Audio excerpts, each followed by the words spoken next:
డబ్బు, అనారోగ్యం, ఉద్యోగం, వ్యాపారం అప్పులతో బాధపడుతున్నారా? వెంటనే జేకేఆర్ గురువు గారికి కాల్ చేసి ఈ వెబినార్ లో జాయిన్ అవ్వండి. హాయ్ హలో నమస్తే, welcome back to Suman TV. ప్రస్తుతం మనతో పాటు ఉన్నారు legendary award winner and analyst, TEDx speaker doctor Nandi Rameshwar Rao గారు. సార్తో మాట్లాడదాం. నమస్తే సార్. నమస్తే. సార్, హైదరాబాద్ లో రెంటల్ హౌసెస్, ఇల్లు అద్దెకి తీసుకోవాలి అంటే ఒక సామాన్యుడికి చాలా కష్టమైపోతుంది. కష్టం అంటే వచ్చిన జీతంలో సగం జీతం రెంట్కే పెట్టాల్సి వస్తుంది. ఏరియాని బట్టి రెంట్లు. అసలు ఒక్కసారి మనం దీని గురించి మాట్లాడుకుంటే, ఎందుకు హైదరాబాద్ లో అద్దెలు ఇలా ఉంటున్నాయి? అసలు ఇంకా చాలా ఉన్నాయిలేండి, క్వశ్చన్స్ నేను చాలా అడుగుతాను. అసలు దీని గురించి మాట్లాడుకుంటే సార్, మేము కెరియర్ స్టార్ట్ చేసినప్పుడు 10% ఉండేది హెచ్ఆర్ఏ, హౌస్ రెంట్ అలవెన్స్ అని. సాలరీస్ లో 1250 రూపాయలు నా శాలరీ ఉండేది. Way back 35 years back. అప్పుడే ఎక్కువ అనుకునేవారు. అది కాస్త 15, 20, 25, 30, 35 depending on the area. Top of the top areas ఇప్పుడు మీకు ఇండియాలో చూసుకుంటే ఢిల్లీలో గురుగాం, ఎన్సీఆర్, బాంబేలో చూసుకుంటే మీరు ఢిల్లీలో కొనాట్ ప్లేస్ ఒకటి, బాంబేలో నరీమన్ పాయింట్, మల్బార్ హిల్స్ ఉన్నాయి, చెన్నైలో పోయిస్ గార్డెన్ బోట్స్ క్లబ్ ఉంది, బెంగళూరులో MG Nagar, Indiranagar, MG road. అట్లా హైదరాబాద్లో చూసుకుంటే బంజారా హిల్స్, జూబ్లీ హిల్స్, లేటెస్ట్గా కోకాపేట్, వైజాగ్లో చూసుకుంటే ఎంఈపీ కాలనీ, విజయవాడలో చూసుకుంటే లబ్బిపేట, 1 టౌన్ రోడ్డు, గుంటూరులో నాచ్ సెంటర్, ఇట్లా బ్రాడీపేట, రెండల్ రోడ్. ఇవన్నీ కూడా నేను తిరిగాను కాబట్టి నాకు ఏరియా వైజ్ డిస్ట్రిక్ట్ తెలుసు. అన్నీ కూడా మనం అనుకున్నట్టు లేవు. ఎందుకంటే రియల్ ఎస్టేట్ అనేది తారుమారు అవుతుంది. ఎందుకంటే అనుకోని విధంగా రేట్లు పెరిగిపోతున్నాయి. కొనాలన్నా, రెంట్కి తీసుకోవాలన్నా. ఇప్పుడు చాలామంది 100కి 90% ఇల్లు కొనుక్కొని ఉండే కెపాసిటీ లేదు. ఎందుకంటే ఇప్పుడున్న శాలరీస్, ఏ ఫ్యామిలీ అయినా వైఫ్ హస్బెండ్ వర్క్ చేసినా సరే సరిపోవట్లేదు. అప్పటికి కూడా కాంప్రమైజ్. నేను చాలాసార్లు మనం జనరల్ బిజినెస్ టాపిక్లో చెప్తాను. చాలా మంది ఏం చేస్తారంటే ఖర్చులు ఇన్ని పెడతారు, ఆదాయం ఇంత ఉంటుంది. అప్పుడు ఏం చేయాలి? 2 మార్గాలు ఉన్నాయి. ఒకటి, ఖర్చులు తగ్గించుకొని కాంప్రమైజ్ అవ్వాలి. రెండోది, ఆదాయం పెంచుకోవాలి. ఆదాయం పెంచుకుంటే ఖర్చులు హ్యాపీగా పెట్టుకోవాలి. మోస్ట్ ఆఫ్ ది టైం ఏంటంటే కంఫర్ట్ జోన్లో ఉండడానికి ట్రై చేస్తున్నారు పబ్లిక్.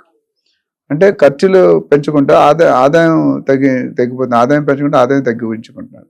ఇక్కడ కూడా రెంటల్ ఎందుకు రెసిడెన్షియల్కి, కమర్షియల్కి, రెంటల్కి ఒక తేడా ఉంటుంది. రెసిడెన్షియల్లో 2 to 3% అనేది రిటర్న్స్ గత 10-20 సంవత్సరాలుగా చూస్తున్నాం. గత 1-2 yearsగా మాత్రం అనూహ్యంగా మార్పులు వచ్చినాయి. ఎందుకంటే 10 రూపాయలది 100 రూపాయలు అయింది, 100 రూపాయలది 1000 రూపాయలు అయింది. ఎస్పెషల్లీ కేసీఆర్ గారి హయాంలో, అంటే చంద్రబాబు గారు, కిరణ్ కుమార్ రెడ్డి గారు, రాజశేఖర రెడ్డి ఉన్నప్పుడు కూడా బాగా గ్రోత్, ప్రతి ఒక్కరు కూడా రియల్ ఎస్టేట్ మీద కృషి చేశారు. వాళ్ళంతూ సహాయం వాళ్ళు చేశారు. కానీ ఎస్పెషల్లీ లాస్ట్ 2 terms ఈ గవర్నమెంట్ ముందు వచ్చిన రియల్ ఎస్టేట్ అనూహ్యంగా హైదరాబాద్ వెస్ట్ జోన్, ఏదైతే మన గచ్చిబౌలి ఫైనాన్షియల్ డిస్ట్రిక్ట్, మోకిల, శంకరపల్లి, శంషాబాద్ ఇవన్నీ అనుకుంటున్నాం, టూ మచ్ హైప్ అయిపోయింది. దానివల్ల ఏమవుతుందంటే ఎవరైతే land owners are property owners ఉంటారో వాళ్ళు క్యాలిక్యులేట్ చేసుకుంటారు, నా రేటు ఇంత పెరిగింది, మరి దానికి అంత ప్రకారం రెంట్ రావాలి కదా, అది రావట్లేదు. ప్లస్ ఈ ప్రపంచంలో ఎప్పటికీ పెరిగేది ఏంటి చెప్పండి? ప్రపంచంలో కంటిన్యూ పెరుగుతున్నది పాపులేషన్. ఎప్పటికీ పెరగంది ఏంటి చెప్పండి? భూమి. అంటే ఇల్లులు. 50 సంవత్సరాలు మీరు 30-40 సంవత్సరాలు కింద పుట్టినప్పుడు, మీరు పుట్టినప్పుడు పాపులేషన్ ఎంత ఉంది, ఇప్పుడు ఎంత ఉంది? మీరు పుట్టినప్పుడు భూమి ఎంత ఉంది, ఇప్పుడు అంతే ఉంది. అంటే పాపులేషన్ పెరుగుతుంటే రిక్వైర్మెంట్ పెరుగుతుంది. మనం ఇండియాలో చైనా వాడు కంట్రోల్ చేసుకుంటుంది, మనం పెంచుకుంటూ పోతాం. హమ్ కిసీసే కమ్ నహీ. అంటే పాపులేషన్ కూడా నెంబర్ 1. మన ఏది కూడా డయాబెటీస్ లో కూడా నెంబర్ 1, బీపీలో కూడా నెంబర్ 1, అన్ని రోగాల్లో నెంబర్ 1, అన్నిట్లో గేమ్స్ లో నెంబర్ 1. కొన్ని బాగానే ఉంటాయి, కొన్ని నెంబర్ 1 బాగుండవు. అంటే ఇక్కడ ఎలా అంటే సార్, ఇప్పుడు ఇండిపెండెంట్ హౌస్ కానీ, విల్లాస్ కానీ ఓకే ఎక్కువ ఉందంటే అనుకోవచ్చు. మామూలు సాధారణమైన ఇంట్లో కూడా రెంట్ తీసుకోవాలంటే సింగిల్ బెడ్రూమ్ దగ్గరికి వెళ్తే మాత్రం సింగిల్ బెడ్రూమ్ నుంచే 22,000, 25,000 ఉన్నాయి.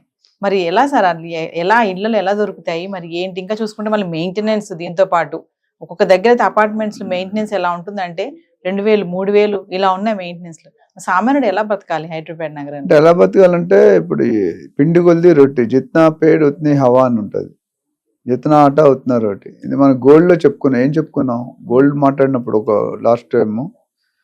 When demand is more, demand is more, supply is less. ఇప్పుడు ఏమవుతుంది? రేటు పెరుగుతాయి, రేట్లకి రెక్కలు వస్తాయి, ఆకాశం అంత ఎత్తి ఎదగడానికి అవకాశం ఉంటుంది. When supply is more, demand is less, rate తగ్గుతుంది. ఇక్కడ ఏమైందంటే ఒక ఇంటికి 10 మంది పోటీ పడుతున్నారు.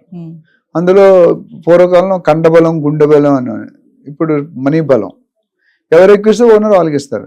ఇది ఇందులో ఒకటి ఓనర్కి చిన్న సూచన ఏంటంటే, డబ్బులు ఎక్కువ ఇచ్చారని తీసుకుంటే సింహం నవ్విందని ఫోటోగ్రాఫ్ తీసుకున్నట్టు ఉంటుంది. ఎందుకు డబ్బులు ఎక్కువ ఇచ్చారని డౌట్ చేయాలండి. మార్కెట్లో 20,000 నీకు 35,000 ఇస్తానంటాడు. కొంతమంది టెనెంట్స్ అప్పుడప్పుడు వచ్చి ఫైనలైజ్ చేస్తారు. మనం ఇల్లు మారాలంటే 2 నెలలు నోటీస్ పీరియడ్ ఉంటుంది కదా. సడన్ గా నాకు ఒక టెనెంట్ వచ్చాడు, వచ్చి ఇద్దరు wife and husband newly married, వచ్చి 5 గంటలకి ఇల్లు చేశారు, 6 గంటలకు అడ్వాన్స్ ఇస్తామని ఫోన్ చేశారు. నేను క్యాన్సిల్ చేశాను. తర్వాత కట్ చేస్తే ఆ ఓనర్తో ఉంటే అక్కడ రెంట్ ఎగ్గొట్టేస్తున్నారు. ఇక్కడ ఒకటి అది. సో రెంట్లు తక్కువ అవడానికి కారణం రేట్లు పెరగడం వల్ల ఒకటి రీజన్. రెండో రీజన్ పబ్లిక్ అంటే పాపులేషన్ వలసలు హైదరాబాద్కి ఎక్కువైపోయినాయి. ఎస్పెషల్లీ హైదరాబాద్ మనం ఎన్నోసార్లు చెప్పుకున్నాం, Hyderabad is a global real estate destiny. ప్రతి ఒక్కటి ప్రపంచంలో యావత్ ప్రపంచం కూడా హైదరాబాద్ని ఒక రియల్ ఎస్టేట్ డెస్టినీగా చూస్తున్నారు.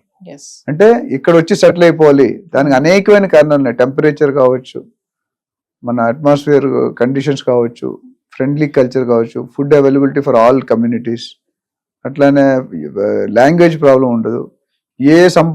ఎంత సంపాదించేవాడైనా బతకగలడు హైదరాబాద్లో. 10,000 సంపాదించేవాడు బతుకుతున్నాడు, 10 కోట్లు సంపాదించేవాడు బతుకుతున్నాడు. సో ప్లస్ మనకి మెయిన్ అడ్వాంటేజ్ ఏంటంటే ఇన్ఫ్రాస్ట్రక్చర్. ఇన్ఫ్రాస్ట్రక్చర్ అంటే ఏంటి? Road connectivity, metro connectivity, rail connectivity, air connectivity, bus connectivity, ఇవన్నీ కూడా వస్తున్నాయి. అండ్ ఎయిర్పోర్ట్ దగ్గర ఉంది. ఓఆర్ఆర్ వచ్చిన తర్వాత గాడ్ గివెన్ గిఫ్ట్ అని చెప్పాను. ఎందుకంటే ఓఆర్ఆర్ వచ్చాక హైదరాబాద్ రూపురేఖలే మారిపోయేవి. ఎందుకంటే RRR వచ్చాక ఇంకా మారిపోతాయి. అంటే ప్రపంచంలోనే వన్ ఆఫ్ ది అతి వేగంగా డెవలప్ అయ్యే సిటీ. మీకు తెలిసే ఉంటుంది, మనకి కంటిన్యూగా 4-5 సార్లు best liveable city in the world అని అవార్డ్స్ వచ్చినాయి. అది చాలా మంది తెలియదు. ఎందుకంటే హైదరాబాద్కు ఉన్న ప్రాముఖ్యతలు చాలా ఉన్నాయి. నేను చాలాసార్లు చెప్పాను, హైదరాబాద్లో లాంగ్ బ్యాక్ మాట్లాడుతున్నాను. హైదరాబాద్ దేనికి? సానియా మిర్జా అంటే ఏం చెప్తారు మీరు? టెన్నిస్ అని చెప్తారు. విశ్వనాథన్ ఆనంద్ అంటే చెస్. మరి Sachin Tendulkar cricket. Nandi Rameswara Rao real estate. So నేను ఎందుకు చెప్తానంటే హైదరాబాద్కు ఉన్న ప్రాముఖ్యత ఎప్పుడు కూడా పెరుగుతూనే వస్తుంది. కానీ అంటే వచ్చిన ప్రతి గవర్నమెంట్ ఇర్రెస్పెక్ట్ ఆఫ్ ది పార్టీ అందరూ కూడా హైదరాబాద్ డెవలప్మెంట్ కోసం వర్క్ చేసిన వాళ్ళే, ఇంక్లూడింగ్ సీఎం కూడా స్లోగా ఉంది కానీ but they are also working. So rental పెరగడానికి ముఖ్యంగా కారణం వరల్డ్ ఎకానమీలో మన ఎర్నింగ్స్ పడిపోతున్నాయి. ఇప్పుడు ట్రంప్ గారు వచ్చాక మనం ట్రంప్ మీద కూడా మాట్లాడాం. వచ్చిన తర్వాత డమాల్ చేస్తున్నట్టు ఎవ్రీ డే ఒక కొత్త డెసిషన్, సంచలన వార్త అని అంటారు కదా. ఇవాళ చేసిన డెసిషన్ రేపు దాని లింక్ ఉంటుంది, తలా తోక అంత డిఫరెన్స్ ఉంటుంది అంట.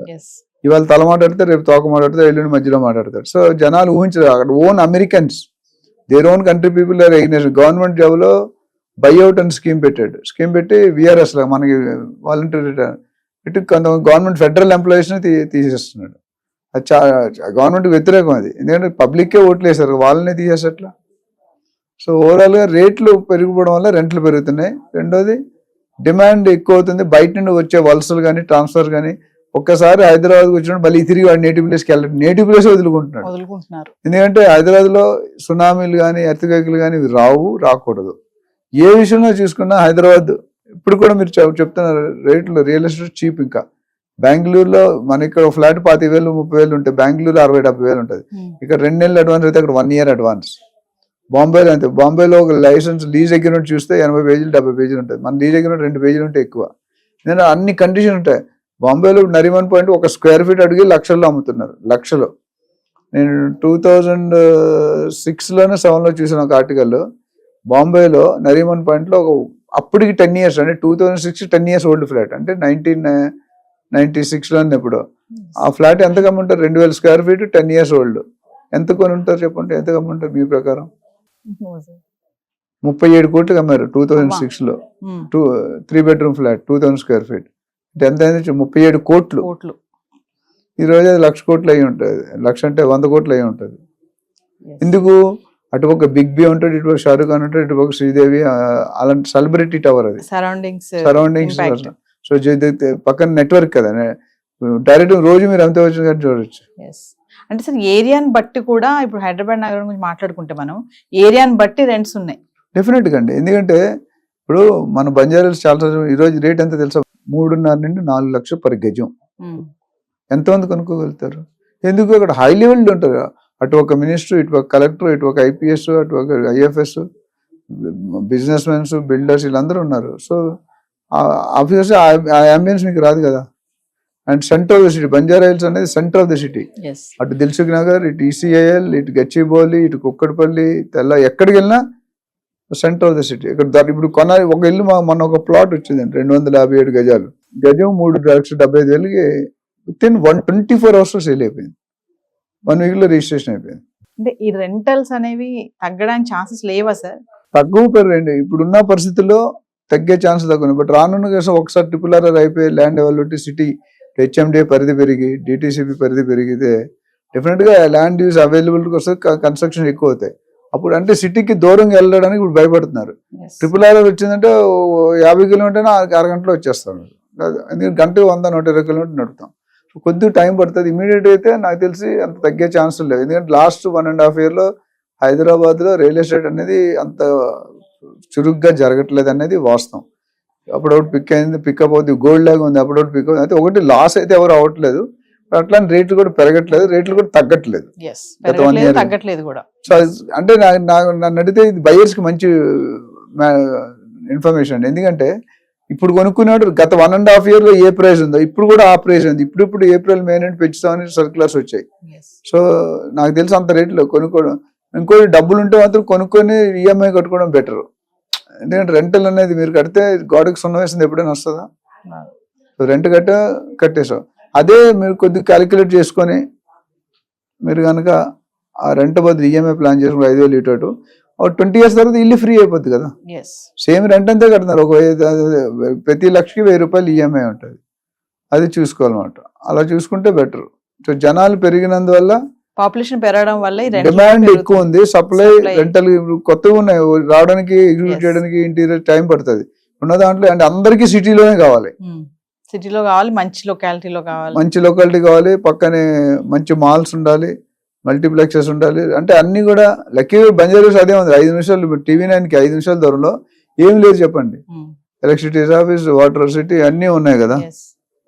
సో దాన్ని బట్టి మనం చూసుకుంటే రెంట్లు పెరగడం అనేది అంటే ఇన్ఫ్లేషన్ రేట్ కూడా ఉంది, ఎకానమీ బట్టి ఉంటుంది, శాలరీస్ బట్టి ఉంటాయి. శాలరీస్ 1,00,000 అంటే నథింగ్ అవునా. So we have to wish that roads will come down in future. Thank you.